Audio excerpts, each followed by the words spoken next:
अस्सलाम वालेकुम एवरीवन, कैसे हैं आप सब। उम्मीद करती हूँ सब ठीक होंगे, खुश होंगे। और ये है जी मेरे पास वाइटिंग कैप्सूल। आज मैं आपको वाइटिंग कैप्सूल की हकीकत बताऊंगी।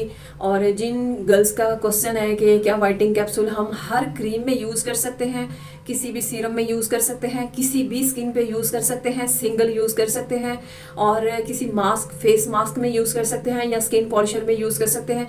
किस चीज़ में यूज़ करें तो हमें फ़ायदा है, किस चीज़ में हम यूज़ करें तो हमें नुकसान होगा, और कौन सी स्किन के लिए बेस्ट है, किस तरीके से यूज़ किया जाए तो ज़्यादा बेस्ट है, और किस तरीके से यूज़ ना किया जाए तो नुकसान होगा। यानी ये सारी चीज़ें, सारी डिटेल आपको इस वीडियो में बताऊंगी अबाउट कैप्सूल्स। सबसे पहले हम जान लेते हैं ये जो कैप्सूल है ना गाइज, ये है 10 रुपीज़ वाला। जैसा कि मैंने आपको पिछली वीडियो में भी थोड़ी सी कैटेगरी बताई थी कैप्सूल के बारे में। हम किसी भी जनरल स्टोर पर जाएंगे, वहाँ पर हम कहेंगे कि हमें एक वाइटिंग कैप्सूल चाहिए, तो वो आपको यही कैप्सूल देगा। अगर आप मेडिकल स्टोर पर भी जाते हो, आप कहेंगे आपको वाइटिंग कैप्सूल चाहिए, तो आपको यही कैप्सूल देगा।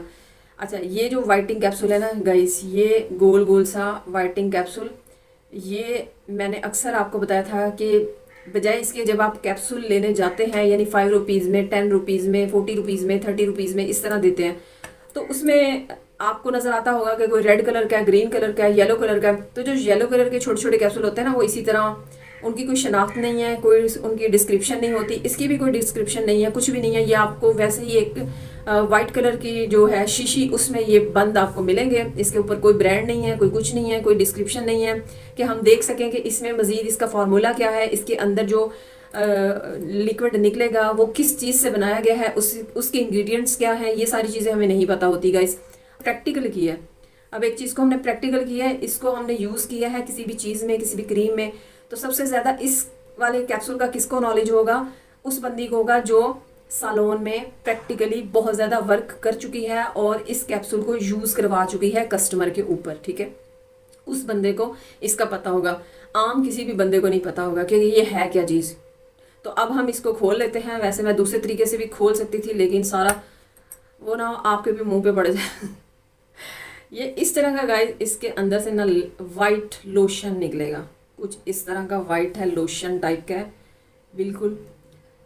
तो अच्छा, अब क्या करती हैं गर्ल्स, यानी वो कहती हैं, कुछ कहती हैं सलोन वाली कहे ना कहे, हम पाकिस्तानी सब वैसे बड़े टैलेंटेड होते हैं, हमें सारा खुद ही पता होता है हमने क्या करना है, हमने कैसे वाइट होना है। बहुत ज़्यादा गर्ल्स को जो क्रेज़ रखती हैं कलर फेयर करने का, उनको बड़ा होता है कि हम किस तरह से अपना कलर फेयर करें। अच्छा, ये कैप्सूल जब आप यूज़ करेंगे ना गाइज, यानी आप चाहते हैं कि सिंपल यूज़ करें, ज़्यादातर गर्ल्स क्या करती हैं, इसको ऐसे ही खोला है, लोशन निकाला है, फेस पे, पूरे फेस पे अप्लाई कर लिया है नाइट में एज अ क्रीम। तो उसके लिए पूछा जा रहा था कि क्या हम इस तरह यूज़ कर सकते हैं, साइड इफेक्ट तो नहीं होगा। मैं आपको रेकमेंड करूंगी कि आप इस तरह ना यूज़ करें, क्योंकि इस तरह से आपकी अगर स्किन सेंसिटिव है तो आपको नुकसान हो सकता है, ठीक है। सेंसिटिव स्किन वालों के लिए कोई भी चीज़ है वो इस तरह यूज़ ना करें, कैप्सूल ख़ास तौर पे। कोई भी कुछ दिन अपने हैंड्स पे ट्राई करके देख लें, कुछ दिन ऐसे सिंपल हैंड्स पे लगा के देख लें। अगर आपकी स्किन को सूट कर जाता है तो फिर समझ लो कि आपके फेस पे भी सूट कर जाएगा, फिर आप इस तरीके से लगा सकते हैं। दूसरा, एलोवेरा जेल में मिक्स करके लगा सकते हैं, एज अ क्रीम बना के लगा सकते हैं। आप इसको ग्लिसरीन के अंदर मिक्स करके लगा सकते हैं, यानी जैसे सर्दियाँ आ गई हैं तो सर्दियों में आप ग्लिसरीन के अंदर अगर इस कैप्सूल को ऐड करके पूरे फेस पे लगाएंगे तो उससे ये होगा, ये आपका कलर फेयर करेगा। ग्लिसरीन के वैसे बड़े फ़ायदे हैं, तो ग्लिसरीन के साथ अगर यूज़ करेंगे तो बड़ा ज़बरदस्त है, एलोवेरा के साथ यूज़ करेंगे बड़ा ज़बरदस्त है। नाइट किसी भी क्रीम के अंदर मिक्स करके आप यूज़ करते हैं तो इसका ये होता है कि अगर आपकी ये क्रीम है वो आपको 70% वाइटिंग रिजल्ट दे रही है, इसके साथ आपका 85% रिजल्ट बढ़ जाएगा, यानी वाइटिंग बढ़ जाता है। फिर दूसरी बात ये कि सालोन में जो हम लोग पॉलिशर, कोई भी स्किन पॉलिशर है, उस स्किन पॉलिशर में हम ये वाला ज़्यादा कैप्सूल यही वाला ऐड करते हैं। कोई भी सालोन वाली है वो आपको स्किन पॉलिशर का रिज़ल्ट बढ़ाने के लिए वो यही कैप्सूल ऐड करेगी। अगर कोई सालोन वाली थोड़ी नेक दिल की बंदी है तो वो हो सकता है इससे भी अच्छा सीरम यूज़ कर ले, यानी जो महंगा है। अब आप यही चीज़ सोचें, आप अगर एक सालोन वाली को 700 एक स्किन पॉलिशर का दे रहे हैं और 500 का उसका सीरम आ रहा है, एक सीरम आ रहा है 500 का, तो क्या वो 500 का सीरम आपकी स्किन पॉलिशर में ऐड करेगी? नहीं करेगी, कभी भी नहीं करेगी। वो आपको ये 10 रुपीज़ वाला ऐड करेगी कैप्सूल, और उसमें ऐड करके आपको लगा के थोड़ा सा, जब आप पार्लर से बाहर निकलेंगे ना तब आप चमक रहे होंगे। इसका इतना फ़ायदा है, आप जब पार्लर से बाहर निकलेंगे आप एक बार हैरान हो जाएंगे, शॉक्ड हो जाएंगे, घर जाके देखेंगे मिरर में कि वाह अमेजिंग, मैं सैलून से होके आई हूँ, काफ़ी ज़्यादा रिजल्ट आ गया। लेकिन इसका रिजल्ट जो है ना बहुत लॉन्ग टाइम के लिए नहीं चलता, जस्ट 1 वीक इसका रिजल्ट रहेगा। एक्ने वाले लोगों के लिए मेरा मशवरा ये है कि जब वो इस तरह कैप्सूल को यूज़ करें, उनके लिए सबसे बेस्ट ये है कि वो सॉफ्ट टच का मड मास्क ले आए। वो पाउडर टाइप होता है, उसके अंदर ये वाला सीरम ये वाला कैप्सूल ऐड करें और फिर रोज़ वाटर के साथ उसको अच्छे से पेस्ट बना लें। पेस्ट बना के वो फेस पे मास्क लगाएंगे तो उसके लिए बहुत ज़बरदस्त रेमेडी है अगर ये वाला कैप्सूल आप इस तरीके से यूज़ करें एक्नी वाले लोगों के लिए। तो एक्नी वाले लोगों को ये फ़ायदा होगा कि एक तो मड मास्क से उनके जो दाने हैं बहुत जल्दी ख़त्म होंगे, दूसरा ये कैप्सूल जो है ना उनका कलर फेयर करेगा, और मड मास्क के अंदर यूज़ करने से ये वाला कैप्सूल कोई भी आपको साइड इफ़ेक्ट नहीं देगा। ये चीज़ होगी।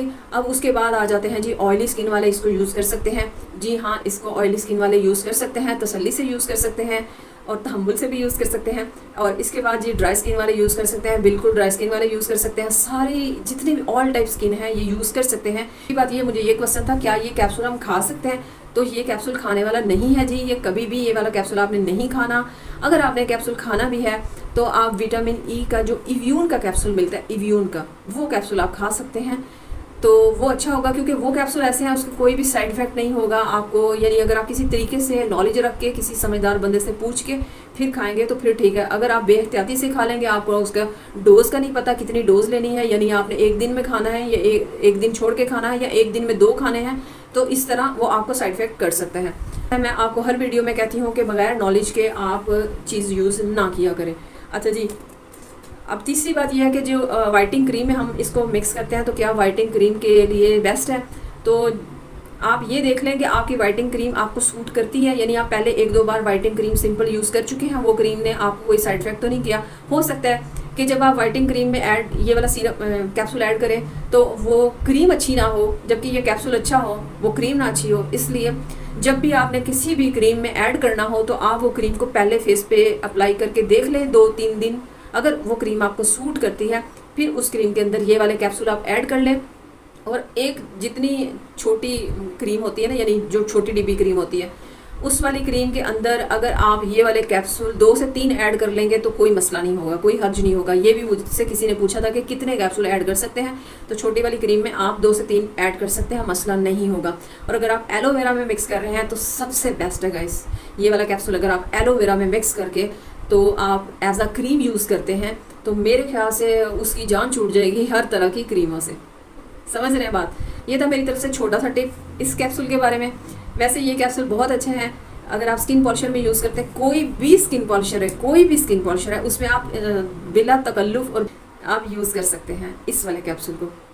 अब कैप्सूल की जो क्वांटिटी है वो कितनी होनी चाहिए, यानी आप एक कैप्सूल यानी आपने अपने पूरे फेस के लिए पैक बनाया है ना स्किन पॉलिशर का, तो उसमें आप एक कैप्सूल ऐड करेंगे।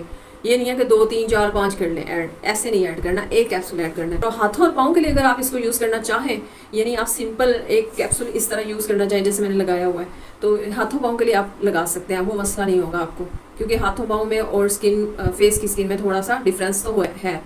फेस को हमने बड़े एहतियात से कोई भी चीज़ अप्लाई करनी है। हाथों पैरों पे फर्ज करो, अगर आपको सूट नहीं भी करती या स्किन एलर्जी हुई है या कुछ भी हुआ आप छोड़ दें। और सूथिंग लोशन अपने घर में हर घर में रखें, सॉफ्ट टच का सूथिंग लोशन।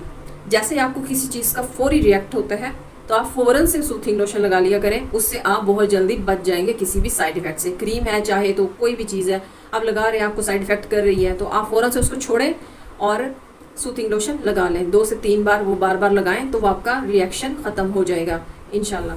तो हम इसको रिमूव करते हैं, किस चीज़ से करें एक बार। ये जी मैंने थोड़ा सा इसको रिमूव किया है, यानी आप देख रहे थे कि मैं यहाँ से लेके यहाँ तक लगाया हुआ था कैप्सूल, तो फ़र्क तो नज़र आ रहा है, मुझे भी आ रहा है, थोड़ा थोड़ा वाइटिंग शेड में आ रहा है।